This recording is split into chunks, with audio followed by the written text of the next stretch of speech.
નમસ્કાર વિદ્યાર્થી મિત્રો, સ્વાગત છે તમારું પોતાની ચેનલ પીસફેર એજ્યુકેશનમાં। મિત્રો, આપણે પૃથ્વીના નકશા પર હવે જોઈએ તો ચારે બાજુ બ્લુ કલર એટલે કે પાણી જ દેખાય છે। આપણે માનીએ છીએ કે સમુદ્ર એટલે બસ પાણીનો એક મોટો ખાડો, પણ શું તમે ક્યારે વિચાર્યું છે કે જેમ જમીન પર માઉન્ટ એવરેસ્ટ જેવા ઊંચા પર્વતો અને ગંગાના મેદાનો છે, શું દરિયાની અંદર પણ આવું કંઈક હશે? હા મિત્રો, દરિયાનું તળિયું બધે સરખું નથી। આજે આપણે આ વિડીયોમાં દરિયામાં ઊંડી ડૂબકી લગાવીશું અને સમજીશું કે સમુદ્ર તળનું પ્રકોષ્ઠ। આ ટોપિક સમજ્યા પછી તમને સમજાશે કે કુદરતે પાણીની નીચે પણ કેવું જોરદાર એન્જિનિયરિંગ કર્યું છે। ઓકે, તો સ્ટાર્ટ કરીએ। મિત્રો, હવે વાત કરીએ કે દરિયાની અંદરની જે રહસ્યમય દુનિયા વિશે। મિત્રો, આપણે જ્યારે દરિયા કિનારાના ઊભા હોઈએ ત્યારે આપણને ફક્ત અનંત પાણી જ દેખાય છે, પણ અસલી ભૂગોળ તો એ પાણીની નીચે છુપાયેલી છે। પૃથ્વીના જે પેટર્નની જેમ જેમ સમુદ્રનું તળિયું પણ વધે સરખું સપાટ નથી, બધે એક સરખું હોતું નથી। જેમ જેમ જમીન પર પર્વતો, ઉચ્ચ પ્રદેશો અને મેદાનો છે, તેમ સમુદ્રના તળિયે પણ અદ્ભુત ભૂમિ સ્વરૂપો આવેલા છે। અને ભૂગોળશાસ્ત્રીઓએ આ સમુદ્ર તળને મુખ્ય 4 વિભાગોમાં વહેંચ્યું છે, જે આપણે લોજિક સાથે સમજીએ। પહેલી જે મિત્રો અહીંયા કીધું છે જલચક્ર વિશે। સમુદ્ર તળના આપણે 4 પ્રકારો વિશે આપણે ભણવાના છીએ, પરંતુ અહીંયા જે બેઝિક પોઈન્ટ આપ્યા છે આપણને એટલે સમજીએ કે શું કહેવા માંગે છે। ઓકે, આજે આપણે ભૂગોળના એક એવો વિષય જો વાત કરવાના છીએ જે આપણી પૃથ્વીને આખા બ્રહ્માંડમાં ખાસ બનાવે છે, અને તે છે જલાવરણ। એના વિશે આપણે વાત કરીએ કે મિત્રો, પૃથ્વીના ગોળા પર નજર આપણે કરીએ તો આપણને ચારે બાજુ બ્લુ કલર દેખાય છે, હમણાં મેં અગાઉ વાત કરી એવી રીતે। એટલે કે જળરાશિના પ્રદેશ વધુ છે પૃથ્વી ઉપર જોવા મળે છે, વધુ જોવા મળે છે જળરાશિનો જે પ્રદેશ। અને પૃથ્વી સપાટીના જે લગભગ 71% ભાગ પર આ જલાવરણ આવેલું છે। અને આટલી વિશાળ જે જળરાશિના કારણે જ આપણી પૃથ્વીને અવકાશમાંથી જોતા તે વાદળી દેખાય છે, તેથી તેને જળ ગ્રહ કહેવામાં આવે છે। જલાવરણ એટલે કે ફક્ત સમુદ્ર જ નહીં, પણ તેમાં મહાસાગરો અને નદીઓ, સરોવરો અને હિમનદીઓ અને જમીનો નીચે રહેલા ભૂમિગત જળોનો સમાવેશ થાય છે। મિત્રો, વાત કરીએ કે કુદરતનું જે સૌથી મોટું આશ્ચર્ય એ છે કે પૃથ્વી પરનું પાણી ક્યારે ખતમ નથી થતું, તે ફક્ત પોતાનું સ્વરૂપ બદલે છે, જેને આપણે જળચક્ર કહીએ છીએ। સૂર્યની ગરમીને લીધે સમુદ્રના પાણીનું જે બાષ્પીભવન થાય છે, તેમાંથી વાદળો બંધાય છે, અને આ ફરીથી વરસાદ રૂપે એ જ પાણી પૃથ્વી પર પાછું આવે છે। અને આ સતત ચાલતી પ્રક્રિયાને કારણે જ પૃથ્વી પર સજીવ સૃષ્ટિ ટકી રહે છે। જલાવરણ એ માત્ર પ્રાણીનો સંગ્રહ નથી, પણ તે પૃથ્વીના તાપમાનને નિયંત્રિત કરવામાં પણ મોટો ભાગ ભજવે છે। પરંતુ મિત્રો, આટલું બધું પાણી હોવા છતાં માનવ વપરાશ માટે લાયક મીઠું પાણી તો ખૂબ જ ઓછું જ છે, કારણ કે મોટા ભાગનું પાણી સમુદ્રમાં ખારું છે। સમજ્યા? સમુદ્રનું તળિયું પણ બહુ રસપ્રદ છે, જ્યાં ખંડીય છાટલી, ઊંડા ઢોળાવ અને વિશાળ મેદાનો આવેલા છે। અને સમુદ્રની અંદર પણ પર્વતો અને પૃથ્વીના સૌથી ઊંડી ખાઈઓ છુપાયેલી છે। જલાવરણ એ ખરેખર કુદરતનો એક એવો ખજાનો છે જે આપણને ખોરાક, ખનિજ તેલ અને પરિવહન માટે માર્ગ પૂરો પાડે છે।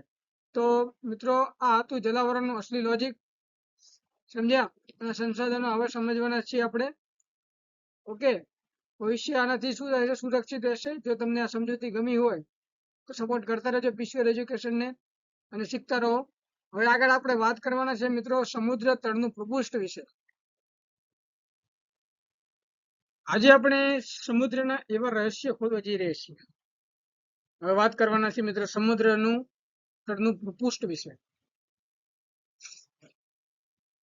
કે જે આપણી આંખોથી ઓझल છે। મિત્રો, આપણે જ્યારે દરિયા કિનારે ઊભા હોઈએ ત્યારે આપણને ફક્ત અનંત પાણી જ દેખાય છે, પણ અસલી ભૂગોળ તો એ પાણીની નીચે છુપાયેલી છે। પૃથ્વીના પેટાળની જેમ સમુદ્રનું જે તળિયું પણ બધે એક સરખું સપાટ નથી। જેમ જમીન પર ઊંચા પર્વતો વિશાળ મેદાનો અને ઊંડી ખીણો છે, તેમ સમુદ્રના તળિયે પણ અદ્ભુત અને વૈવિધ્યભર ભૂમિ સ્વરૂપો આવેલા છે. ભૂગોળશાસ્ત્રીઓએ આ વિશાળ સમુદ્ર તળને સમજવા માટે તેને મુખ્ય 4 વિભાગોમાં વહેંચ્યું છે, જે ખરેખર કુદરતની એક અજોડ રચના છે.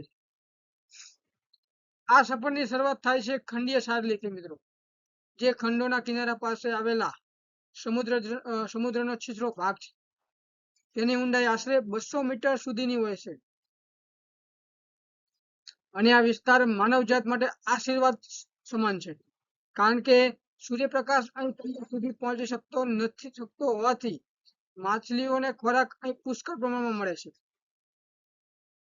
જેવી આ છાજલી પૂરી થાય કે તરત જ સમુદ્ર તળ એકાએક ઊંડું થવા લાગે છે, જેને આપણે ખંડીય ઢોળાવ કહીએ છીએ. આ તીવ્ર ઢાળ પૂરો થતા જ શરૂ થાય છે ગહન સમુદ્રના મેદાનો, જે પૃથ્વી પરના સૌથી મોટા અને સપાટ વિસ્તારો છે. સમુદ્ર તળનો લગભગ 76% જેટલો મોટો ભાગ આ મેદાનો રોકે છે અને સૌથી અંતે આવે છે સમુદ્રના સૌથી ઊંડા અને સાંકડા ભાગો, જેને આપણે સાગરીય ખાઈ કહેવાય છે. અને આ ખાઈઓ એટલી ઊંડી હોય છે કે દુનિયાનો સૌથી મોટો માઉન્ટ આબુ એવરેસ્ટ પણ તેમાં આખો ડૂબી જાય.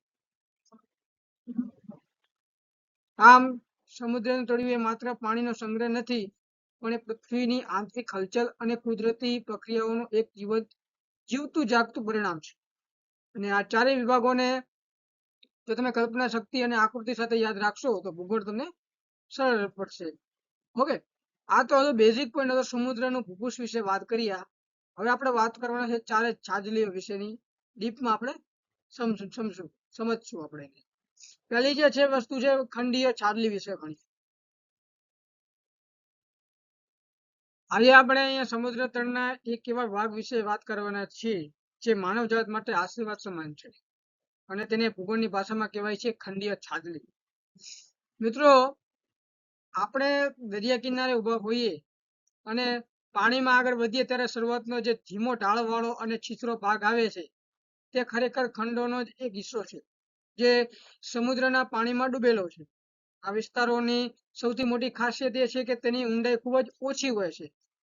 જેમણે વાત કરી સામાન્ય રીતે કિનારાથી શરૂ કરીને આપણે કરીએ તો 200 મીટર અથવા 100 ફેથમ સુધીની ઊંડાઈ ધરાવતા આ મેદાની ભાગને આપણે કહીએ છીએ ખંડીય છાજલી.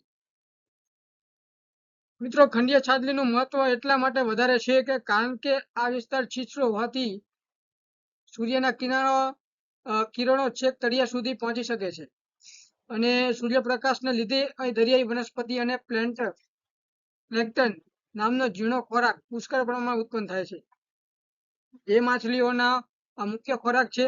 આ જ કારણ કે દુનિયાના સૌથી મોટા મત્સ્ય ઉદ્યોગ કેન્દ્રો આ જ વિસ્તારમાં આવેલા છે. એટલું જ નહીં કે આજના આધુનિક યુગમાં આપણને જે ખનિજ તેલ અને કુદરતી વાયુ મળે છે, તેના લગભગ 20% જેટલો જથ્થો આ ખંડીય છાજલીના કોટરમાંથી જ ખોદીને કાઢવામાં આવે છે. જો આપણે તેના વિસ્તારની વાત કરીએ તો સમગ્ર સમુદ્ર તળનો લગભગ 8% જેટલો ભાગમાં, કેટલા ટકા ભાગમાં? 8% જેટલા ભાગમાં આ છાજલી ફેલાયેલી છે. જોકે તેની પહોળાઈ દરેક જગ્યાએ એકસરખી હોતી નથી. દક્ષિણ અમેરિકામાં પણ પશ્ચિમ કાંઠે તે માત્ર 15 થી 20 કિમી જેટલી સાંકડી છે. તો આર્કટિક મહાસાગરમાં 500 કિમી જેટલી વિશાળ પહોળાઈ છે એની. ટૂંકમાં કહીએ તો ખંડીય છાજલી એ સમુદ્રનો એવો ભાગ છે કે જે દેશના અર્થતંત્ર અને પર્યાવરણ બંને માટે અત્યંત કિંમતી છે. સમજ્યા મિત્રો? આ આપણે ખંડીય છાજલી વિશેનું લોજિક આપણે સમજ્યા. હવે આપણે તો આ લોજિક બહુ સિમ્પલ છે કે જ્યારે સૂર્યના કિરણો સીધા એટલે કે લંબવત પડે છે, ત્યારે તે ઓછા વિસ્તારમાં ફેલાય છે અને તેની ગરમી ખૂબ જ તીવ્ર હોય છે.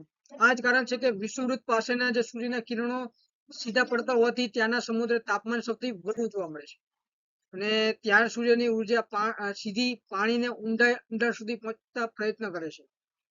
પરંતુ જેમ જેમ આપણે વિષુવવૃત્તથી ઉત્તર કે દક્ષિણ ધ્રુવ તરફ જઈએ, તેમ તેમ પૃથ્વીના ગોળાકાર આકારને કારણે સૂર્યના કિરણો ત્રાંસા પડતા જાય છે, અને આ ત્રાંસા કિરણોની કોણીય લંબાઈ વધી જાય છે, એટલે કે તે પાણીની સપાટી પર વધારે વિસ્તારમાં ફેલાયેલા છે. જ્યારે ઉર્જા વધુ વિસ્તારમાં ફેલાય ત્યારે તેની તીવ્રતા ઘટી જાય છે, અને આ ઉપરાંત ત્રાંસા કિરણોને વાતાવરણમાં વધારે પળમાંથી પસાર થવું પડે છે, જેનાથી તેની ગરમી રસ્તામાં શોષાઈ જાય છે. એટલે એટલે ધ્રુવીય પ્રદેશમાં સૂર્યના કિરણો અતિશય ત્રાંસા હોવાથી ત્યાં સમુદ્રનું તાપમાન ખૂબ જ ઓછું અથવા માઇનસ હોવું હોય છે. ટૂંકમાં કહે તો સૂર્યના કિરણો જેટલા સીધા તેટલી ગરમી વધુ. સમજ્યા મિત્રો? કિરણો જેટલા ત્રાંસા તેટલી ઠંડી વધુ. આ કોણીય લંબાઈ જ નક્કી કરે છે મિત્રો કે પૃથ્વીના કયા ભાગમાં કઈ ઋતુ હશે અને સમુદ્રનું પાણી કેટલું ગરમ રહેશે. જો તમે આ લોજિક સમજી ગયા તો આખું તાપમાનનું વિતરણ પણ તમારામાં સાવ સરળ થઈ જશે તમારા માટે. ઓકે, તો વિદ્યાર્થી મિત્રો, આ હતું જલાવરણ અને સમુદ્ર તરણનું ભૂપૃષ્ઠ પાછળનું અસલી લોજિક. મને આશા છે કે હવે તમને ખંડીય ચાર્લીથી લઈને સાગરીય ખાઈ સુધીની દરેક મુદ્દા મગજમાં બરાબર ફિટ થઈ ગયા હશે. જો તમને આ રીતે લોજિક સાથે ભણવાની મજા આવી હોય તો આ વિડીયોને લાઈક કરવાનું ભૂલતા નહીં અને તમારા મિત્રો સાથે જરૂર શેર કરજો જેમને ભૂગોળ અઘરું લાગે છે. જો તમે હજુ પણ સુધી આપણી ચેનલને પીસ્ક્વેર એજ્યુકેશનને સબસ્ક્રાઇબ નથી કરી તો અત્યારે જ સબસ્ક્રાઇબ કરી લ્યો, કારણ કે આપણે આખો ભૂગોળ આવી રીતે જ મજેદાર રીતે ભણવાના છીએ.